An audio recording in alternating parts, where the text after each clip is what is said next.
All right, then. So now we are in the last concept of our course, which is nothing but the file handling. So far, whatever the output we generated, which is just printed in the console, which is none of them are saved permanently, right? So if you wish to save the data permanently into your local file, then file handling is the best option for you. So file handling in a Java involves reading from the file and writing data to the files. So there are various of classes provided by the Java API, but the primary classes for file handling are file input streams, file output streams, buffer reader, buffer writer, file reader, and file writer. So you just need to create the objects based on these classes, and you can start using it as you wish. That depends on your requirements. All right. So we are going to use the file output stream and file input stream in this case. So for reading the files, of course, we need to use the file input streams. For writing the file, we need to use the file output streams. To read from a file in Java, you typically use classes like file or file input streams or buffer reader. So that's up to you, but the steps are going to be exactly the same. First, you need to create a file object that represents the file which you want to read from. Then you need to create an instance. In this case, we are going to use the file input stream. So I need to create an object for that in order to read the file in a read mode.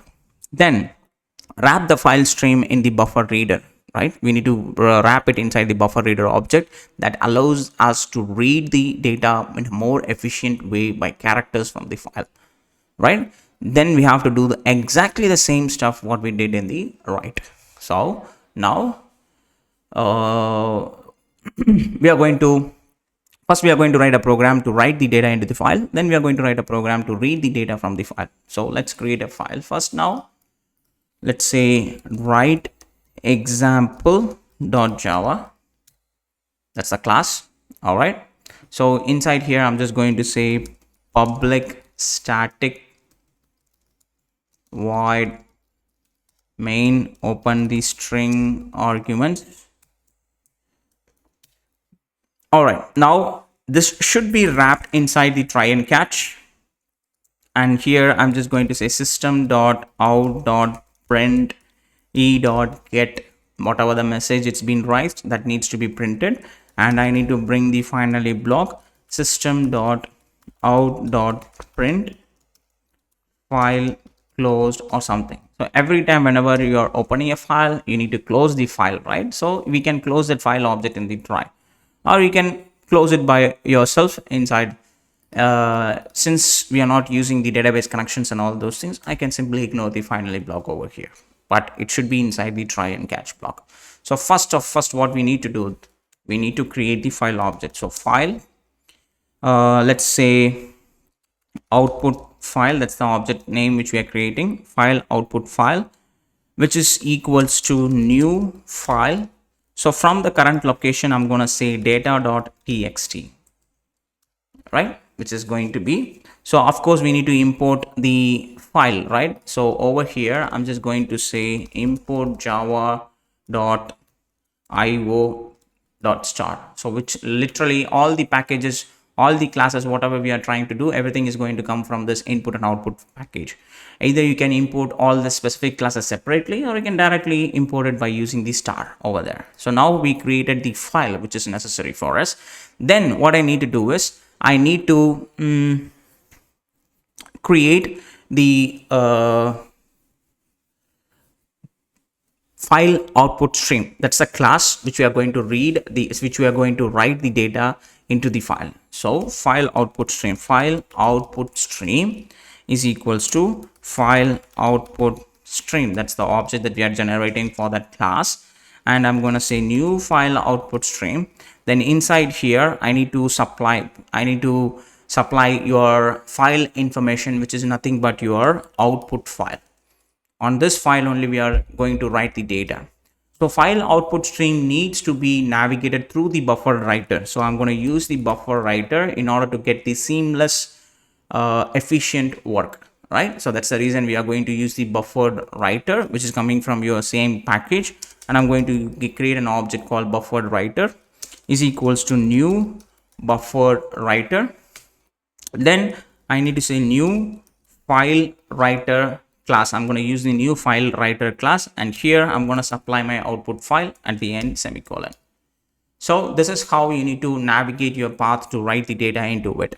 So I can directly use the file output stream, right? But I'm going to use the buffer writer in order to write the data through the character output stream. So buffering the characters also has to provide for the most efficient writing by single characters, right? That's the most efficient way to do it.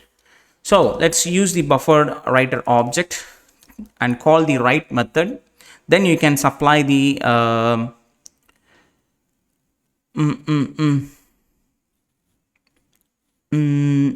whatever the text you want to write, right? Let's say hi there, something like this. Okay, and I can simply close it. So buffered writer dot close that message, and then you can simply say system dot out dot print. I can say data inserted, something like this. Save the changes. Now I can simply go and compile that. Write example.java. I hope there is no mistakes. Nope, there is no mistakes at all. And let's say Java write example, and let's run it. You can see it's showing data.inserted. So I hope you can see inside the basics folder we have a new file called data.txt, and you can see we're having a new message called hi there, right? So basically what we did, we just created a new class with the main function, and inside that we have a file which having a file object which is having the complete location. So this is coming from the place where we are having this main class. So basically we're having the main class inside the basics folder, and inside the same folder we have a file which is automatically created called data.txt, which I haven't created by myself. This file, it is automatically created whenever you're creating. So that's the advantage. If you're trying to write a data, if the file, even if it is not there, it will automatically create it. But if you're trying to read it, if the file is not there, it will never get created. That will raise an issue. So make sure before trying to read a data, make sure that the file is already in that location. Then I'm creating a file output stream by supplying the file information. So that file information will be stored inside your file output stream, right? So you can directly use the file output stream to write the data. So that's simple. By never use that file output stream object. I show you the buffer writer, and we are using the buffer writer to write the data into by using this file writer by supplying this output file into it, right? So file output stream, you can directly use this object to write the data. In this case, we are just using the buffer writer only. We are not using the file output stream, right? And we are using the write method to write this list of characters into it. So this will write this record into the file. Okay, once and everything, I'm just closing this, and then I'm just printing, let's say system the data is inserted successfully. This is how we are inserting a new record into it, right? So you need to use the error handling properly. If you're not using the error handling properly, you might run into an issue. So if you're wondering why I need to use the base class, I can directly go for IO exception. That is also fine, because since we are using the IO files and everything, so you can directly go for the very specific exceptions also. Problem is, apart from this, if there is any other exception is rising, it never be handled. That's the reason we are using the base exception, right? Cool, that's fine. So this is all about the